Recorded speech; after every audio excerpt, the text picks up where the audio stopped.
যুক্তরাষ্ট্রের নবনির্বাচিত president Donald ট্রাম্পের বিরুদ্ধে পর্ন তারকা স্টর্মি ড্যানিয়েলসকে ঘুষ দেওয়ার মামলায় দোষী সাব্যস্ত হলেও নিঃশর্ত মুক্তি দিয়ে রায় দিয়েছেন দেশটির একটি আদালত। এই রায়ের কারণে জেল ও জরিমানা থেকে রেহাই পেলেন তিনি। শুক্রবার রায়ে বলা হয়, যদিও ট্রাম্প দোষী সাব্যস্ত হয়েছেন, তাকে শাস্তি হিসেবে কোনো কারাদণ্ড বা অর্থদণ্ড দেওয়া হবে না। বিচারক হুয়ান মার্চান বলেন, যুক্তরাষ্ট্রের সংবিধানে প্রেসিডেন্টদের ফৌজদারি অপরাধ থেকে রক্ষা করার কথা বলা আছে, তাই ট্রাম্পকে কোনো শাস্তি দেওয়া সম্ভব নয়। আর এ কারণেই দোষী হয়েও কোনো দণ্ড থেকে মুক্তি পেয়ে যান ট্রাম্প।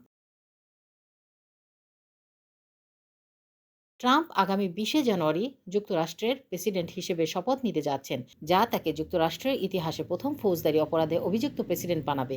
বিচারক হুয়ান মার্চান এ মামলাকে বিশেষ মামলা হিসেবে অভিহিত করেছেন এবং উল্লেখ করেছেন, এর আগে আদালত কখনো এমন একটি পরিস্থিতির মুখোমুখি হয়নি।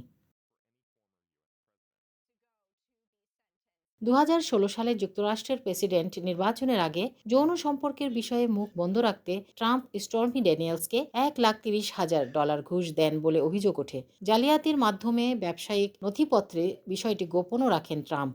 এ ঘটনায় গত বছর ট্রাম্পের বিরুদ্ধে ৩৪টি অভিযোগ এনে মামলা করা হয়। তবে বরাবরই এ অভিযোগ অস্বীকার করে আসছেন ট্রাম্প।